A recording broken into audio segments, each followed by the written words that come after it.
Selamat siang. Gimana nih kabarnya? Jadi kita tadi kan udah yang ikut batch pertama, kita udah jalan-jalan nih ke Tokyo. Kita akan menuju ke Jepang bagian yang lain, yaitu di Kyoto. Ada yang nggak sabar nggak sih ke Kyoto?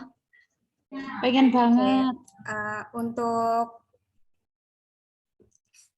kita bisa langsung memulai perjalanan ke Kyoto ya teman-teman.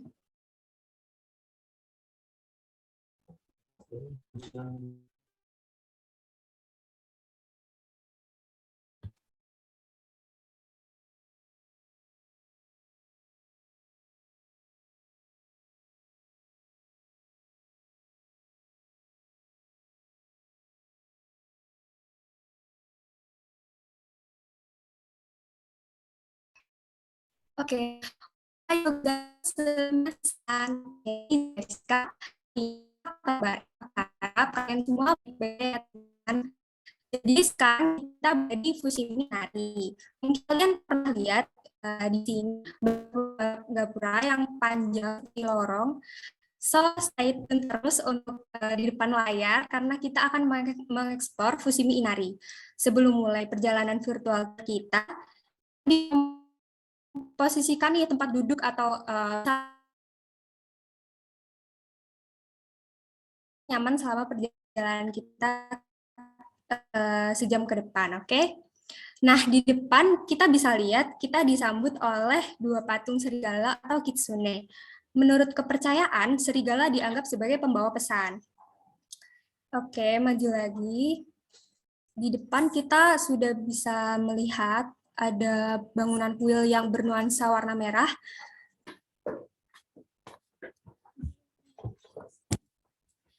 Nah, kira-kira ada yang pengen nebak gak arti warna merah di kuil ini artinya apa?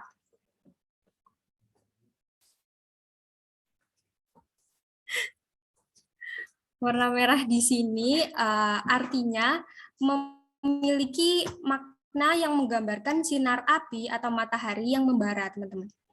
Kemudian energi tersebut disalurkan melalui kuil-kuil sehingga dapat memberikan kekuatan yang kuat kepada umat manusia sesuai dengan kepercayaan oleh umat orang-orang Jepang. Nah, di depan kita bisa lihat maps. Jadi di sana kita bisa tahu nih posisi kita sekarang ini.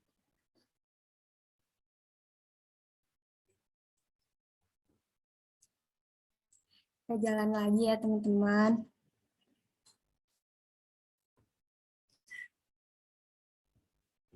Nah, di sini emang ikon dari kuil ini merupakan serigala-serigala yang tadi udah ada di depan. Jadi akan banyak ditemui patung-patung serigala di sini.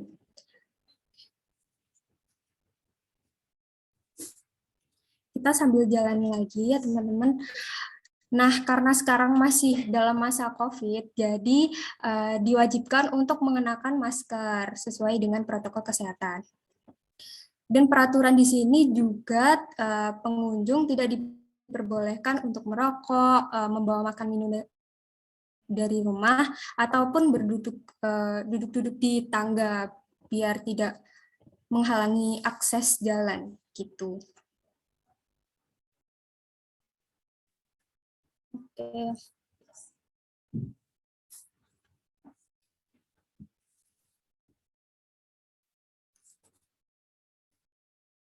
Kita sambil jalan lagi ya teman-teman.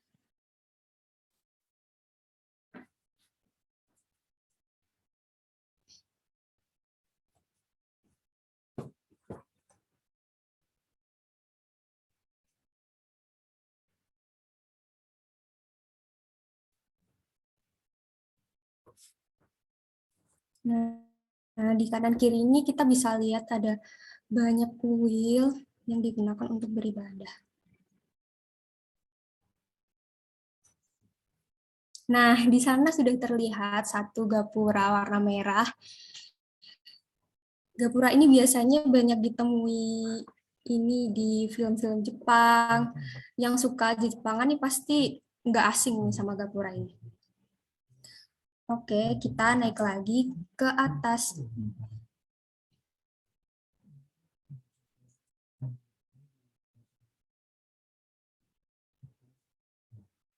Nah, seperti yang udah kita lihat di maps tadi, di peta tadi, jadi pembangunan kuil ini berada di perbukitan ya teman-teman.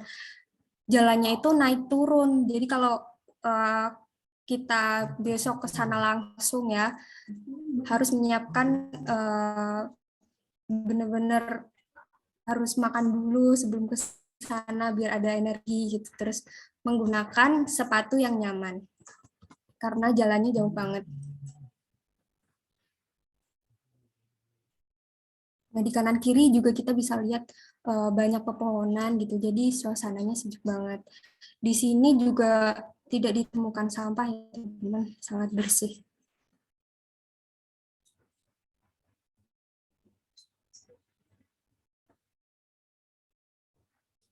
Nah, kita akan memasuki gerbang pertama untuk masuk ke terowongan gapura-gapura yang sangat banyak. Jadi, oke, kita jalan dulu.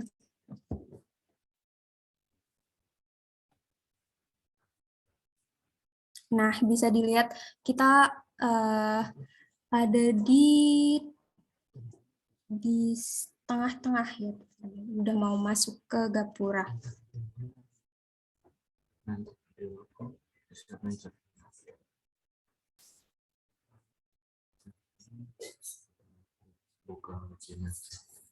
Oke, kita naik lagi. Nah, banyak banget di sini tangga yang naik gitu. Jadi kalau gak prepare bisa capek.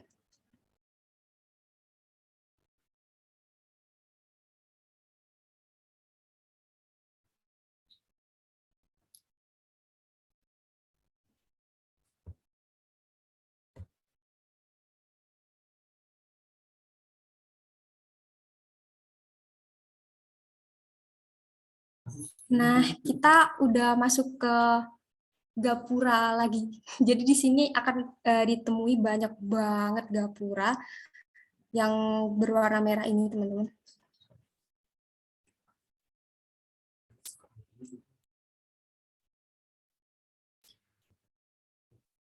Ya, estetik banget gak sih? Jadi pengen foto-foto.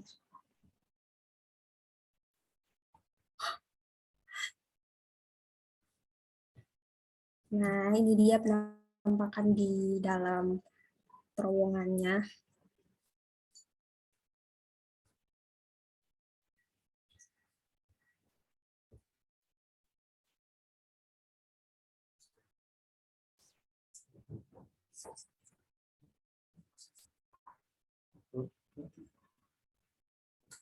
Nah,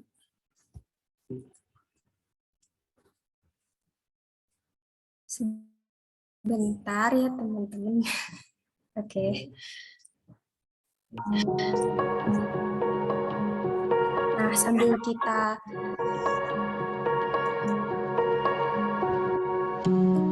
jadi sambil kita jalan lagi, aku mau cerita sedikit.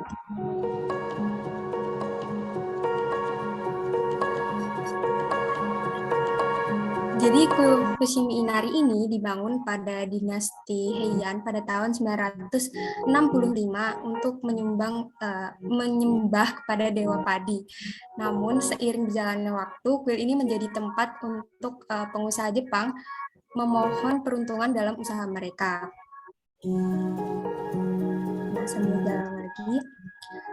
Jadi kita bisa lihat tadi di samping-sampingnya itu kan ada seperti tulisan ya teman-teman di samping gapuranya.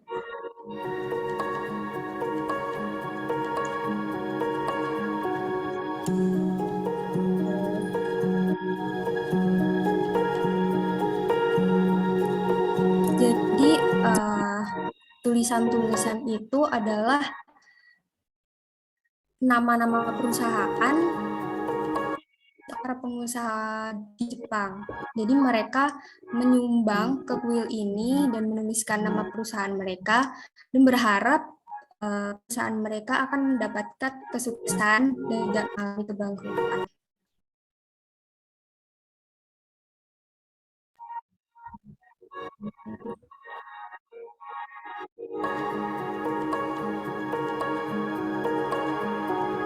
Kira-kira ada berapa banyak gapura ya di sini? Kayaknya banyak banget karena lorong yang kita lewati itu kan panjang banget ya.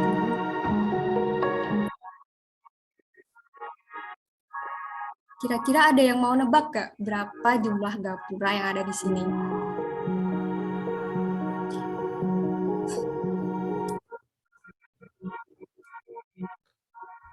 100. Salah, 1001, kurang dikit. Jadi jumlah gapura yang ada di sini ada sekitar 10.000 gapura. Wow, banyak banget kan? Nah, kalau di Jepang biasanya disebut dengan senbontori, artinya ribuan gerbang. Tapi sebenarnya ada tak terhitung ya, teman-teman. Atau disebut juga dengan botori. Gapura 10.000 desa. Oke, kita keluar dari panjangnya gapura tadi akhirnya. Nah, di depan ini kita bisa lihat sebelah kiri ada orang-orang memakai busana Jepang apa kimono. Lalu tempat ini biasa dijadikan untuk istirahat sejenak setelah tadi kan jalan-jalan jauh banget itu, jadi bisa sambil istirahat dulu, minum dulu gitu. Kita bisa lihat lagi ikon serigala yang warna putih.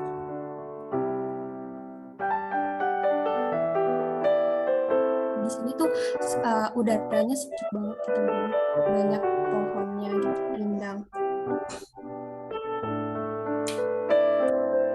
Gapuranya mirip di dekat rumahku. Oh iya, berarti rumah kamu di Jepang ya?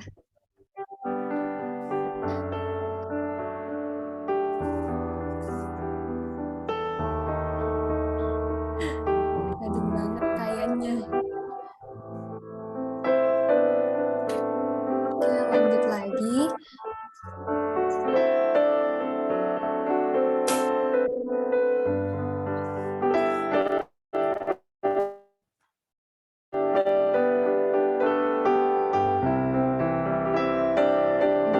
Ini ada lilin-lilin. Itu untuk ke salah satu kemudian mereka tuh untuk ibadah.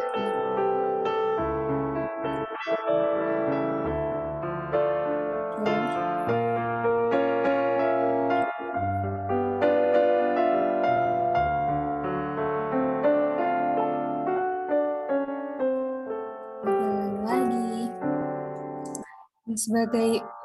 Selain sebagai kuil, tempat ini juga dijadikan untuk tempat syuting beberapa film Jepang, teman-teman.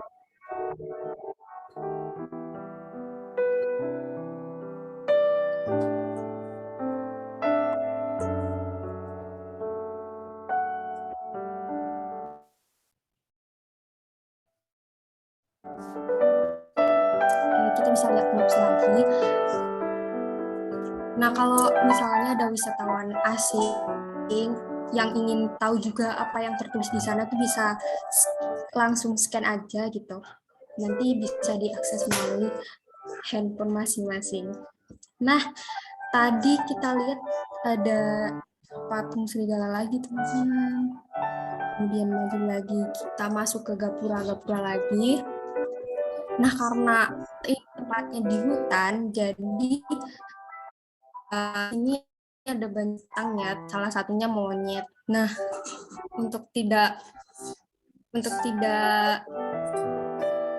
mengundang kemarahan para monyet ini, maka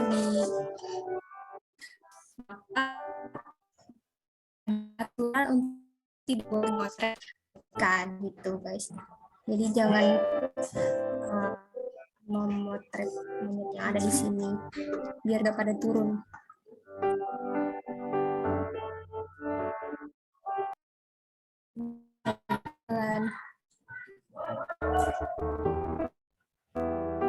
Nah, selain sebagai lokasi untuk beribadah, kan kuil ini aku udah bilang tadi, yaitu salah satu ikon pariwisata terkenal di Kyoto, Jepang. Dan saking terkenalnya, kalian pasti pernah lihat kan? Yang pernah lihat pokoknya, tahu kuil ini pernah ada di film-film Jepang. Filmnya antara lain yaitu Memoir of Geisha, terus ada lagi Aria the Natural episode 5, terus Rurouni Kenshin, terus ada banyak lagi. Selain itu ada juga muncul di anime atau manga, teman-teman.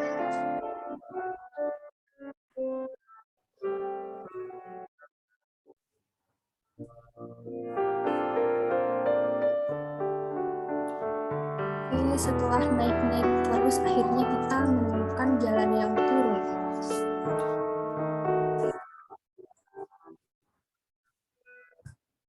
Panjang banget ya guys jalannya.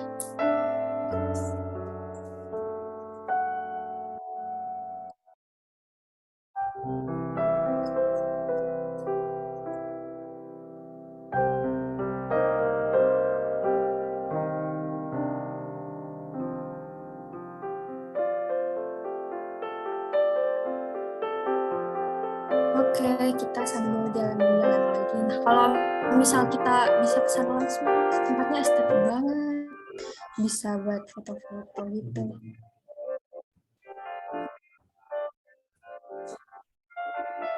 Kalau untuk jaraknya, mungkin kalau di internet kurang tahu ya, aku belum menemukan. Tapi tadi dilihat dari jumlah gapuranya aja 10.000, jadi mungkin sangat sangat panjang gitu, melewati bukit.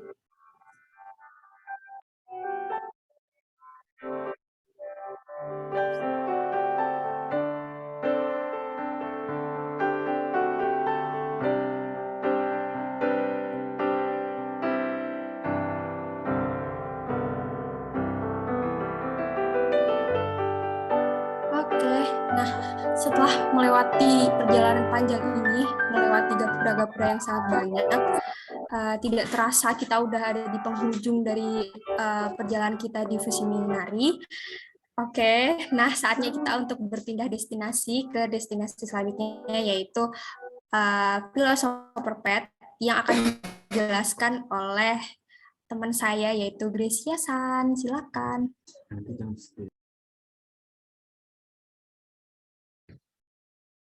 Halo teman-teman, bertemu dengan saya Gracia sebagai pemandu yang kedua. Nah, saat ini kita berada di yang kedua yaitu Philosopher Pet. Sebentar ya.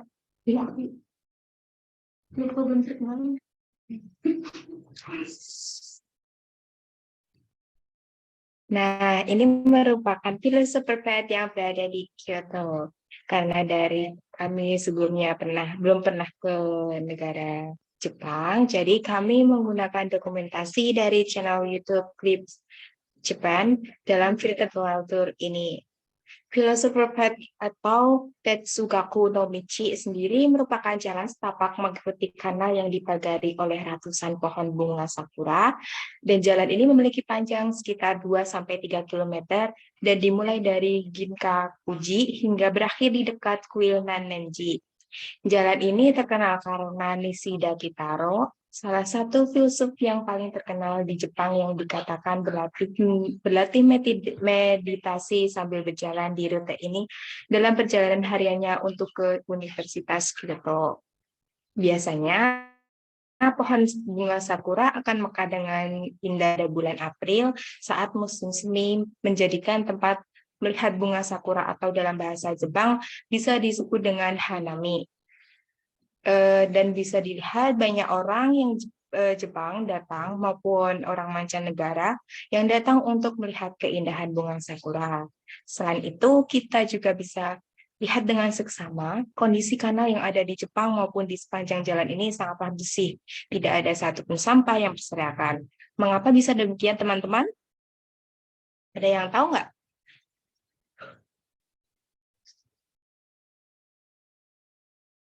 Kenapa kondisinya sangat berbeda ya dengan di Indonesia?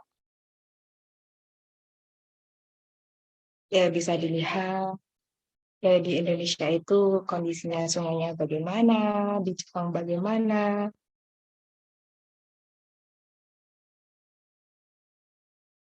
Sekali Muhammad Surya ini karena dari kesadaran masyarakat sendirilah yang sadar akan kebencangan. Harusnya mencontoh baik masyarakat Jepang yang seperti ini agar lebih. Lalu di kanal yang berada di kemudian balik lagi ke kanal yang berada di daerah ini merupakan bagian dari kanal Danau Biwa yang menghubungkan melalui terowongan menuju ke Danau Biwa di prefektur Shiga dan sekitarnya. Selama periode Meiji 1868 sampai 1912 untuk meningkatkan transportasi dan menyediakan air tambahan bagi kota Kyoto. Para pengunjung yang datang juga bisa menemukan butik, kafe, atau restoran di sepanjang jalan ini. Jadi pengunjung tidak perlu khawatir saat mereka merasa lapar, saat mereka merasa haus setelah berjalan sepanjang jalan ini. Di daerah sekitar jalan ini juga dapat ditemukan kuil dan tempat suci yang lebih kecil. Kuil yang paling terkenal adalah kuil Honenin, dengan gerbang masuk yang cukup bagus terutama selama musim gugur, karena pohon di sekitar kuil ini memiliki warna daun yang beraneka ragam seperti warna hijau, kuning, ataupun oranye. Nah, kita berjalan-jalan sebentar ya di daerah Philosopher sambil menikmati keindahan bunga sakura.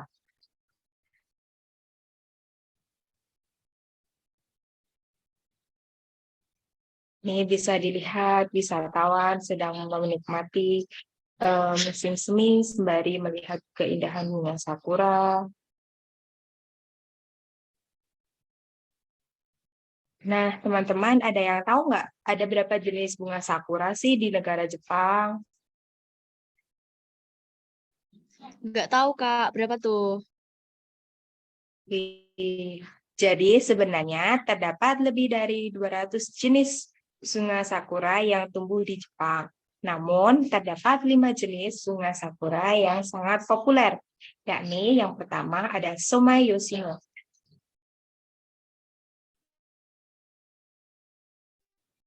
Bunga Somai Yoshino memiliki kelopak lebih dari 5 lembar.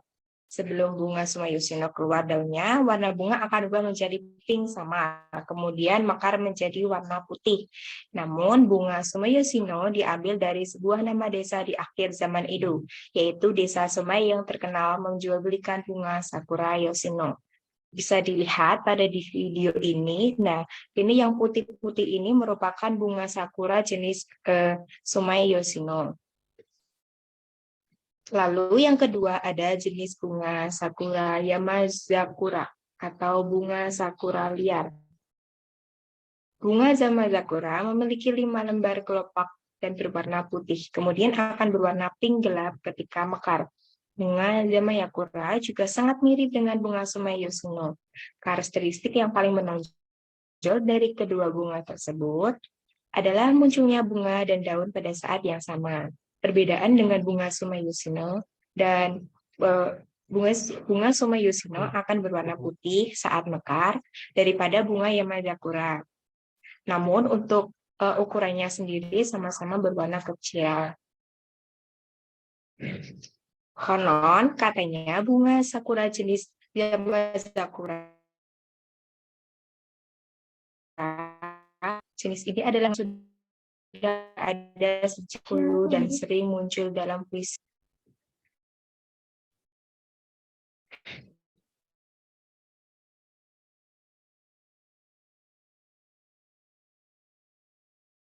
Kemudian Karena kelopak bunga sakura ini terdiri dari 10 lembar hingga 50 lembar. Jenis bunga zaizakura ada bermacam-macam.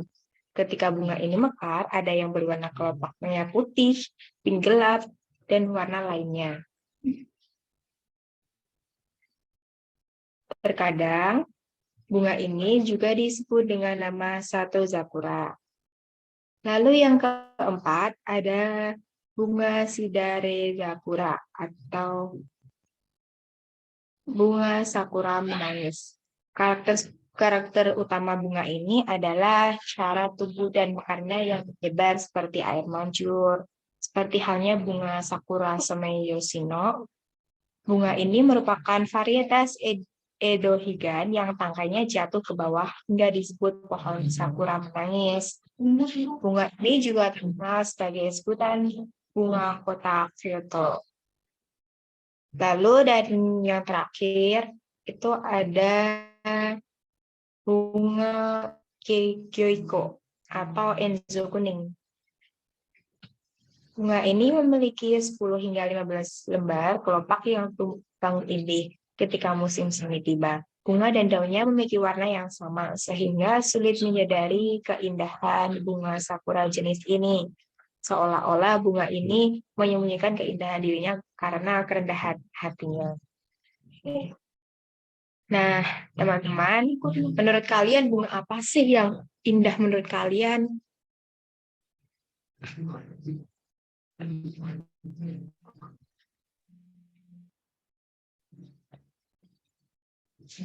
Menurut aku pribadi, bunga yang paling indah itu bunga Zamayakura.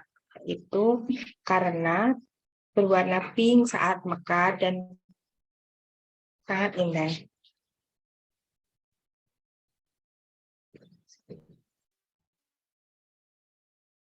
Nah, teman-teman yang ingin berkunjung Jepang disarankan untuk datang pada bulan April karena pada bulan ini Jepang memasuki musim semi.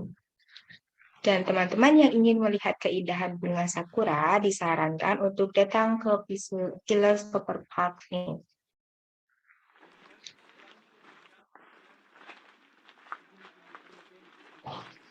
Nih banyak pengunjung yang datang. Mereka bisa berjalan-jalan santai, bersepeda, jajan-jajanan makanan Jepang. Kita juga bisa melihat rumah tradisional Jepang karena ini juga terletak di desa dan dekat dengan beberapa kuil kecil dan ada beberapa kuil besar juga. Jadi untuk warga Jepang sendiri bisa beribadah di daerah sini.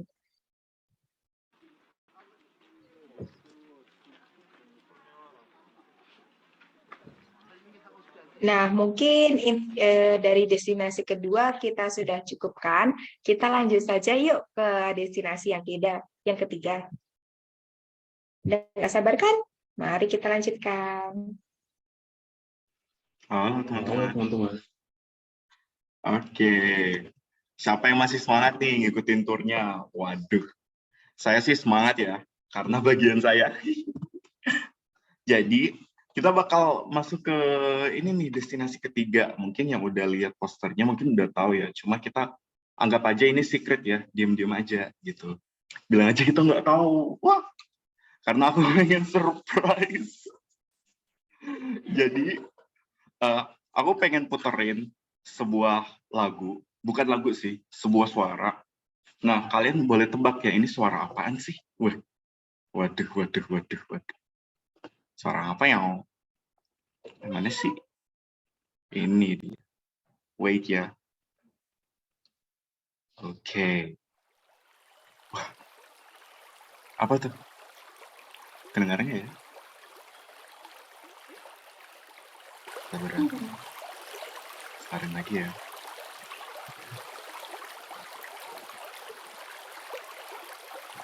Ini suara kedengaran gak nih?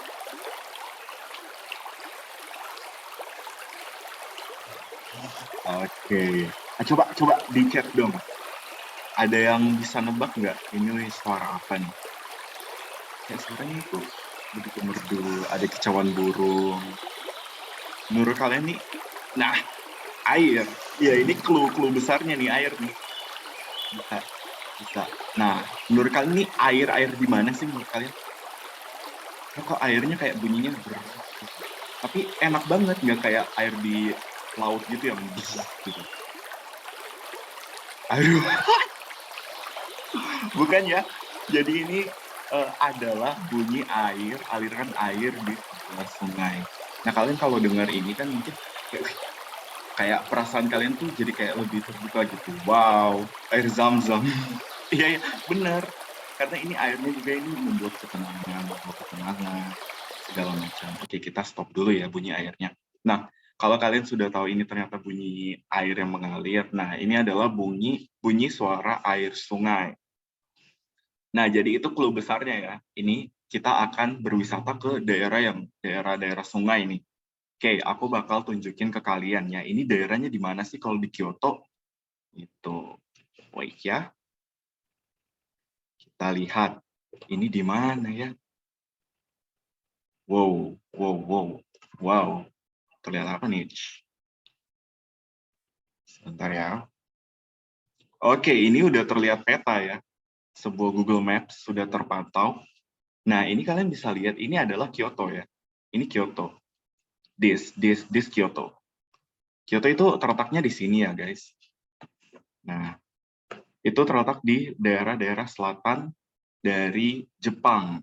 Nah, kita lihat ini ada garis biru yang menghubungkan 3 tempat wisata. Nah, mungkin dari nama-namanya kalian udah bisa lihat ya, ini tempat wisata apa aja gitu. Fushimi Inari, Philosopher's Path, dan tujuan terakhir kita nanti ini yang ada di atas. Nah, tadi kita udah ke Fushimi Inari, udah ke Philosopher's Path. Nah, dari Philosopher's Path nih kita bakal ikutin nih jalannya. Ini cukup lama nih. Lah, ini kok kita jauh banget ya jalannya. Ayo. Kok ini kita jauh banget ya jalan-jalannya. Lah, ini kok sampai sepi-sepi gini tempatnya. Nah, kita sampai di Hirobun.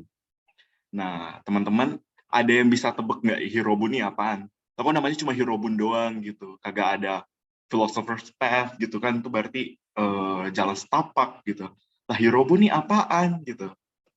Kebun, ya mirip kebun, tapi bukan kebun juga ya.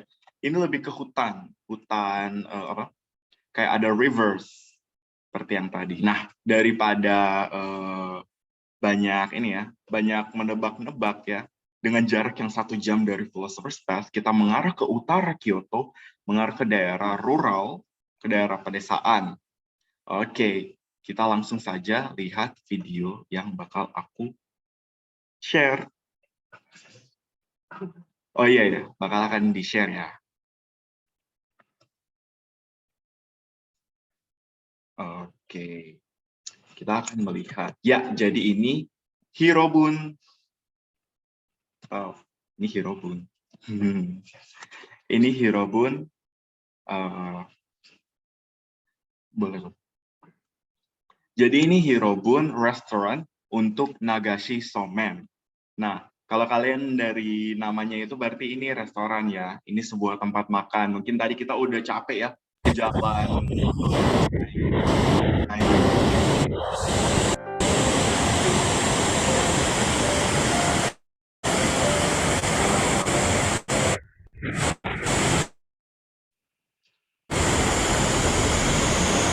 Jadi bisa kalian lihat ya, kan tadi kita udah pergi ke Fushimi Inari, udah naik gunung lah, lewat es, udah melihat tanaman-tanaman sakura gitu.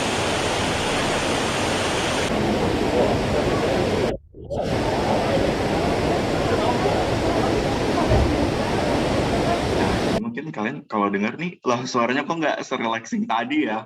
Nggak ya? Nanti bakal relaxing kok. Cuma ini suaranya tadi kegedean doang. Nah, nggak apa-apa. Nah, ini kan suaranya udah mulai lebih aman. Nah, kita lihat. Boleh di-pause dulu. Nah, kita lihat ini adalah Nagashi Restaurant untuk Hirobun Restaurant untuk Nagashi Somen. Nah, Nagashi Somen itu apa ya, teman-teman? Jadi, Nagashi Somen ini adalah sebuah hidangan, sebuah makanan khas dari tradisional masyarakat Jepang.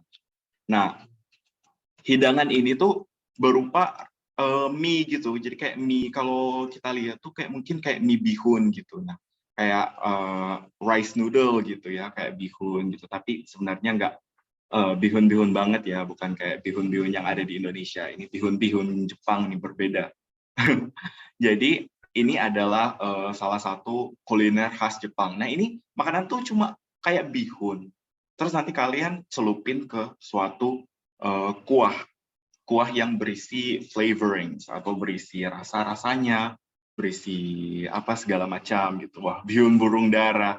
Bukan, itu mah mie burung dara nggak sih? Nah, gitu.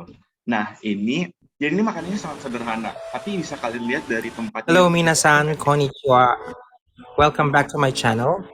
This is the part Nah, 2 of our video on Fushimi Inari Shrine walking tour. nah, In jadi this ini kita video, bisa we'll lihat ya. explore the return route, which is not often seen and highlighted.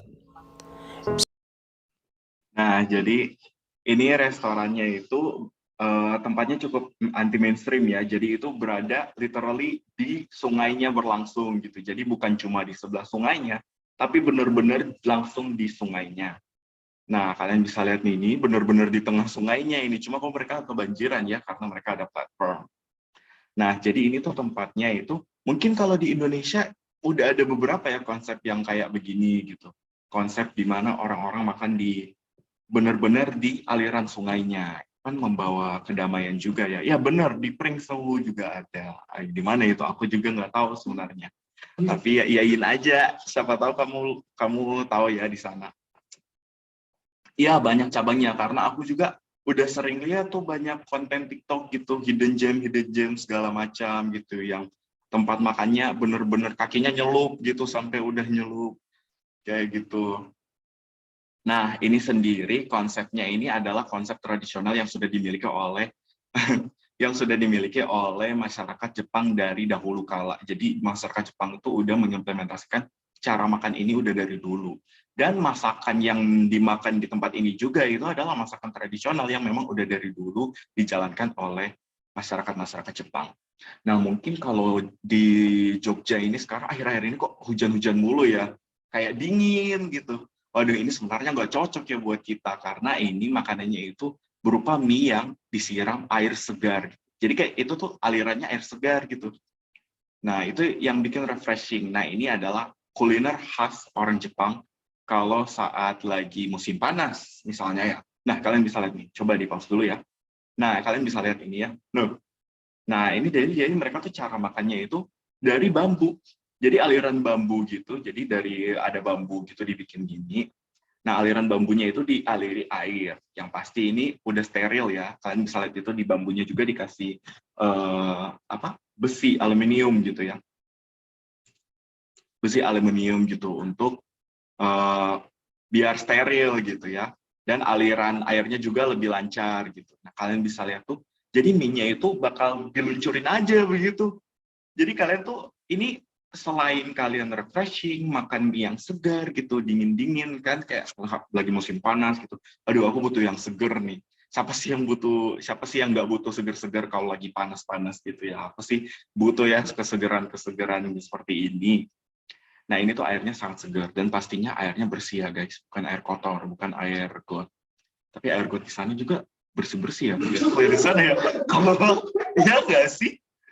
Tapi nggak, ini air bersih, ini air matang. Karena nggak mungkin ya mereka pakai air kotor gitu terus aliri noodles gitu ya. Gimana orang mau makan? Nah, itu air bersihnya ini. Nah, kalian bisa lihat ini. Jadi itu tinggal ditangkap gitu loh. Jadi pakai sumpit gitu, nanti kalau mie-nya jalan gitu, kalian tangkap seperti itu.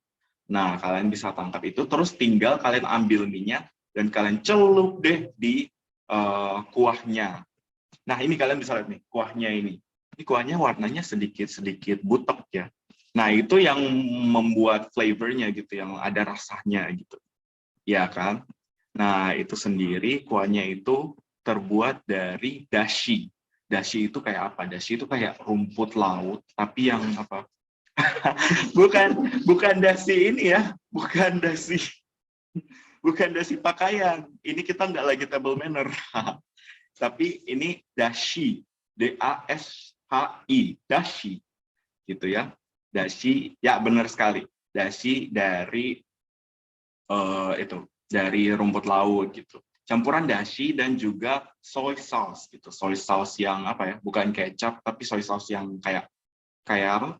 Yang cair gitu loh. Nah, itu dicampur di airnya. Jadi itu tuh makanannya cuma 3 ingredients doang. Mie polos gitu. Terus campuran kuah 2 bahan tadi gitu. Tapi rasanya begitu segar karena dinikmati dingin-dingin di musim panas dan di tempat yang begitu estetik ya, dengan aliran sungai yang begitu. Wow, ini saya langsung merasakan zen gitu. Wah, saya langsung yoga sih kalau kayak gini. Nah, kalian bisa lihat juga itu di meja itu ada kotak-kotak itu apa, hijau-hijau kotak-kotak tuh. Nah, bingung ya. Itu adalah wasabi. Bukan wagyu, bukan wasabi, itu adalah mochi. Mochi atau dessert gitu untuk pencuci mulut. Jadi kan kita udah makan yang asin-asin, udah makan yang seger-seger segala macam. Nah, kita butuh yang manis-manis juga. Nah, itu adalah mochi. Mochi yang kotak-kotak lucu ya, imut-imut gitu. Kalian ada yang udah pernah makan mochi nggak? Aku sih udah pernah ya. Wah, nah, siapa yang belum pernah nih? Kalau yang belum pernah nanti ya udah beli. Karena aku nggak ada uang untuk beli. Gitu. Nah, aku juga mau kasih tahu nih, guys. Jadi ini tuh bukan cuma tempat makan biasa ya, dari kelihatannya juga udah bukan tempat makan yang biasa ya. Tapi ini menerapkan sistem yang lain juga. Jadi mereka tuh pakai sistem time gitu, kayak ada waktunya gitu. Jadi ini kayak kalau yang kita familiar dengan sistem waktu gini di All You Can Eat ya, IC gitu kan, biasa diterapin waktu 90 menit misalnya gitu. Nah, itu juga seperti ini. Jadi kalian tuh kayak pesan gitu. Kalian pesan satu kali itu satu gelombang gitu, atau satu kali makan gitu bareng yang lain-lain. Kalian duduk, terus nanti mie kalian tuh bakal langsung diluncurkan. Dan itu tenang aja ya, kalau kalian mikir tidak steril lah, ini bambunya udah dari meja sebelah, santai aja, tenang aja. Karena itu bambunya itu beda-beda gitu mie-nya untuk tiap customer gini. Ini mungkin kita bisa nonton ulang lagi ya, karena ini saya begitu relax menontonnya. Nah, di sini kita jadi itu tinggal, maksudnya itu menerapkan sistem waktu gitu. Jadi para pelanggan bakal diberikan sekitar waktu 15 menit untuk menyantap makanan yang udah dikasih. Jadi makanan yang dikasih itu sekitar ada 3 bungkus gitu, 3 ikatan mie gitu loh. Kayak kalau di bakso itu kan biasa mie-nya itu udah kayak bulat-bulat gitu loh, bundar-bundar. Nah, itu kayak diseluncurin aja langsung gitu. Terus kalian langsung nangkep gitu, 3 kali, 3-4 kali gitu, selama 15 menit. Tapi kalian mikir, kok cuma 3 sih, kok cuma 4 sih? Gak, ini sumpah, ini ngenyangin banget. Bukan karena aku pernah, tapi karena aku denger reviewnya bilang katanya ngenyangin. Jadi aku sih iyain aja gitu. Tapi kalau misalnya kalian butuh lebih gitu, kalian bisa pesan lagi ekstra gitu, satu kali lagi. Nah, dan lucunya juga dari kalian kalau pesan gitu, nanti kalau kalian pesan itu kan udah 3 kali meluncur mie-nya gitu kan. Nah, itu tuh nanti mie yang paling terakhir itu bakal berwarna sekitar pink gitu loh.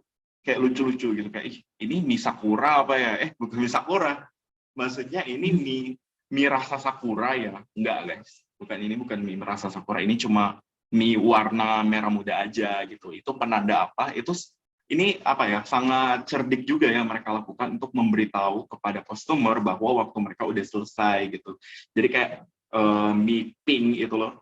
Mie pink itu, ini mie pink aku gitu, ya udah santap aja gitu, artinya itu aku udah selesai gitu ya. Kalau di sana mereka sistemnya seperti itu gitu, jadi tinggal tahu diri aja gitu. Kalau udah ketemu mie yang pink buat kalian tuh berarti kalian udah harus cabut gitu. Karena guys, tempat ini Hirobun restoran ini itu dia termasuk salah satu daya tarik wisata yang sangat terkenal di Kyoto gitu. Karena mungkin beberapa dari kalian udah pernah lihat mungkin ya di TikTok gitu kali ya. Nah, itu emang wisata ini memang cukup banyak diminati oleh turis-turis lokal ataupun turis-turis internasional seperti kita-kita nantinya. Amin. Oke, jadi nanti eh, seperti itu guys. Jadi itu seperti itu. Nah, kalian bisa lihat ini mereka tuh lagi duduk-duduk tuh, itu mereka lagi nunggu giliran. Jadi kalian tuh makanya kalian diberi waktu 15 menit karena selain kursinya terbatas, banyak juga peminatnya.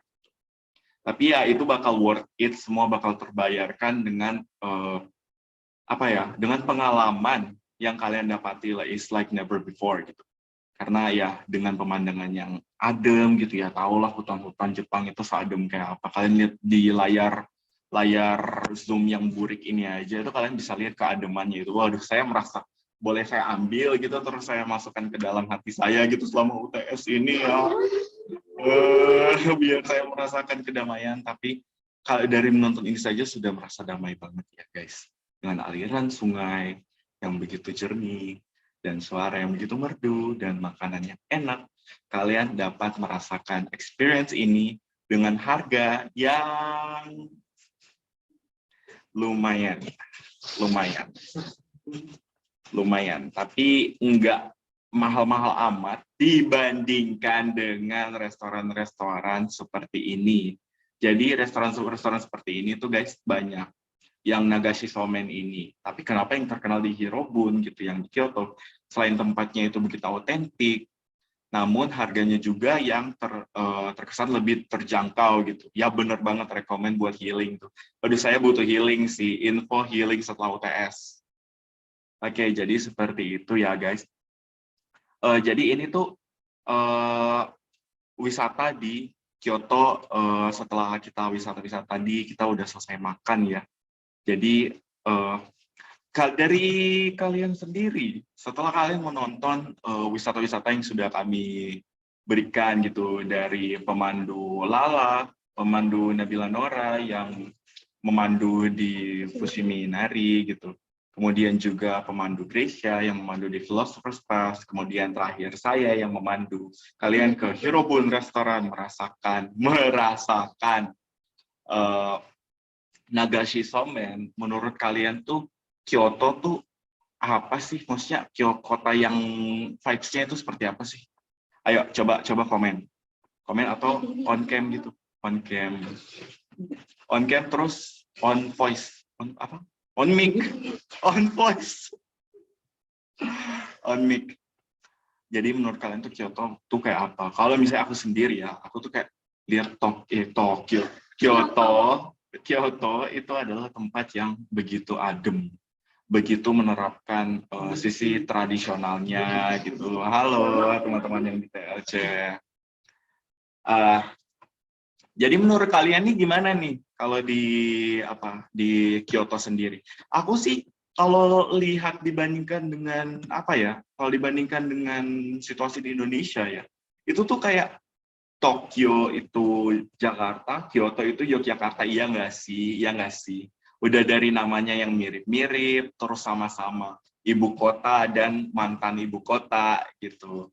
Kemudian juga dari sifat kotanya gitu, yang Jakarta kota metropolitan sama seperti Tokyo, dan juga Yogyakarta yang kota yang sangat masih menjaga adat istiadat dan budaya-budayanya gitu, sama seperti di Kyoto sendiri. Wah, jadi pengen pindah ke Tangerang nih. Emang di Tangerang ada apa? Coba dong spill, di Tangerang ada apa? Siapa tahu di Tangerang tuh ada yang mirip-mirip di Kyoto gitu ya. Kita bisa cicil-cicil dulu, icip-icip dulu ya sebelum kita ke Kyoto, Tokyo tahun depan. Tahun depan? Aminin aja. Oke.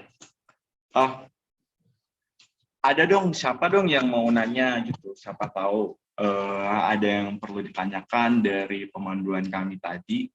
Pokoknya apa aja tentang Kyoto gitu. Nggak apa aja.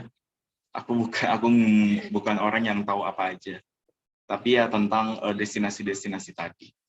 Best time buat ke Kyoto berarti summer. Wah, ini sih depends ya, karena dari yang kita lihat tadi gitu, dari waktu pemanduannya Gracia juga kita bisa lihat ya, Philosopher's Pass itu adalah jalan yang begitu indah gitu, ada sakura-sakuranya, wah ini cakep banget. Nah, tapi kalau mengetahui juga ya, kalau sakura itu eh, dia blooms-nya itu di musim semi ya. Jadi dia itu pink-nya itu waktu musim semi, waktu dia musim summer, musim panas itu dia itu jadi hijau lagi gitu. Jadi itu depends on kalian gitu, terserah kalian karena waktu best time buat ke Kyoto itu kapan saja. Yang penting libur gitu. Karena kalau musim semi, kalian bisa merasakan sakura-sakura yang seperti di belakang saya ini, sakura-sakura yang begitu pink dan begitu cantik.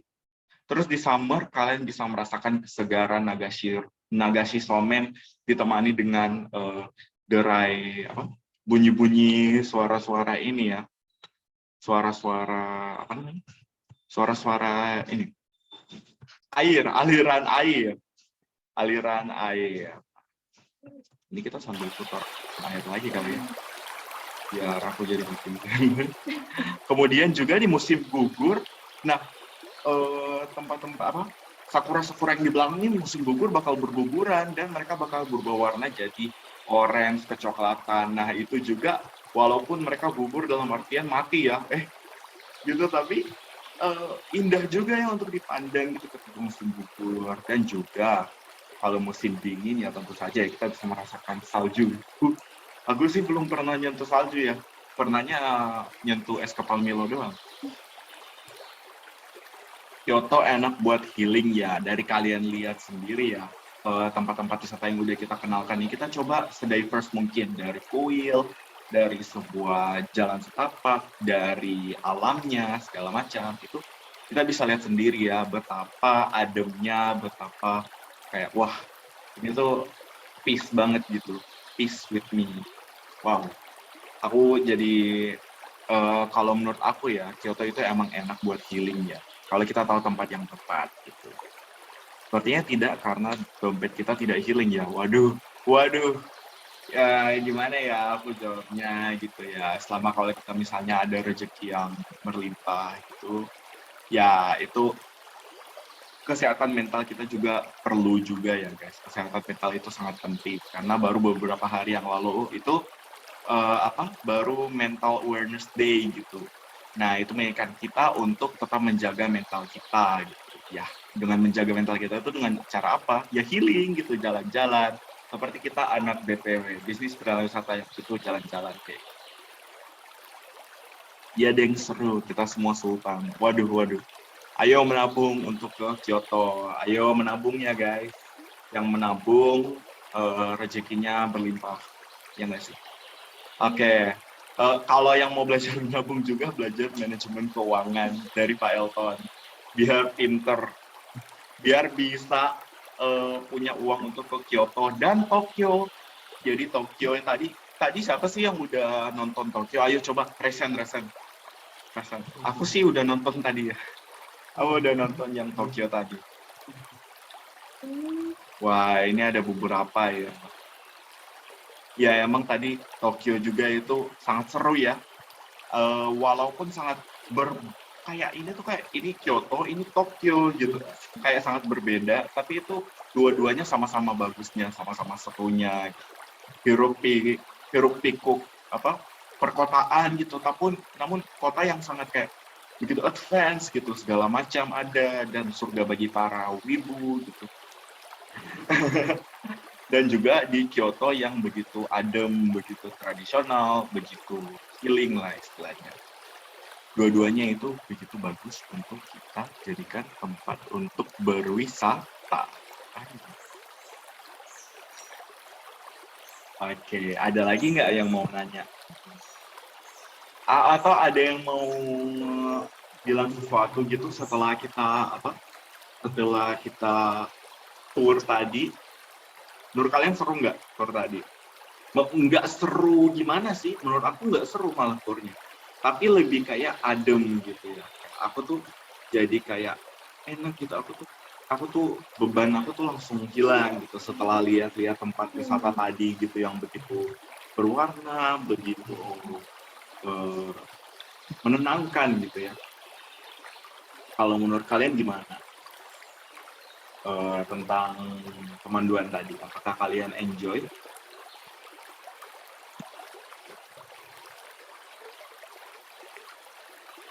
Ya, saya harap semuanya enjoy ya. Mungkin ini yang oke, makasih ya, seru, adem. Ini dari Mbak Lala atau Mbak Gracia, ada yang mau nambah lagi gitu? Siapa tahu. Oke, saya mau mengucapkan terima kasih banyak untuk teman-teman yang sudah menghadiri tur virtual kita hari ini ke Tokyo dan ke Kyoto. Semoga semuanya bisa ke sana secara langsung gitu. Dan untuk mengakhiri tur kita hari ini, jangan lupa untuk dokumentasi dulu ya teman-teman. Jadi diharapkan untuk on cam.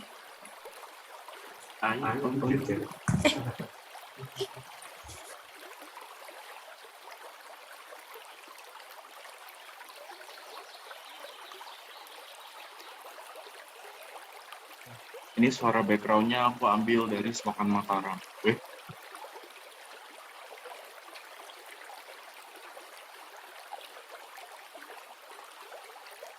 Bohong guys, ini suara dari YouTube, bukan dari Selokan Mataram.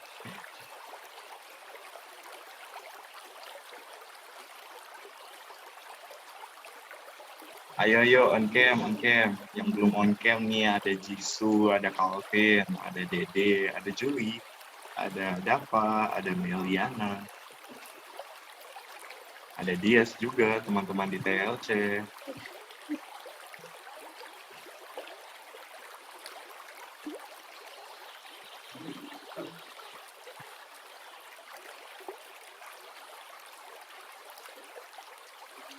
Ayo. Udah siap semuanya? Oke, kita mulai ya fotonya, dokumentasinya. 1, 2, 3. Sekali lagi, ayo kita pakai bergaya yang lain. 1, 2, 3. Ayo, kita pakai gaya Jepang yuk. Woi, arigato gitu. Woi, ayo gaya Jepang. Shippuden, Naruto. Ayo tangannya diginiin. Ayo. Siap? 1, 2, 3. Oke, terima kasih banyak ya semuanya sudah menghadiri tur ke Jepang kita. Gimana? Tadi kita udah selesai dari Jepang nih, udah balik ke Jogja lagi. Pokoknya semangat ya teman-teman untuk kedepannya. Semoga pembelajaran kedepannya kita sama-sama lancar ya. Dan semoga tour ini bisa menginspirasi kita semua gitu. Menginspirasi dari hal apa aja gitu. Inspirasi dari bagaimana kita menyikapi mental health, bagaimana kita bisa menabung, bagaimana kita bisa melihat nilai-nilai yang ada di masyarakat Jepang gitu yang bisa kita tiru seperti kebersihannya, disiplinnya gitu ya. Dan kita bisa lihat juga keademan alam yang sudah diberikan oleh Tuhan Yang Maha Esa. Oke. Baik, menurut kayaknya begitu saja ya. Ya cukup untuk pemanduan kali ini. Saya sebagai salah satu pemandu 3, yaitu pemandu Hirobun Restoran, dan juga ada Nabila Nura.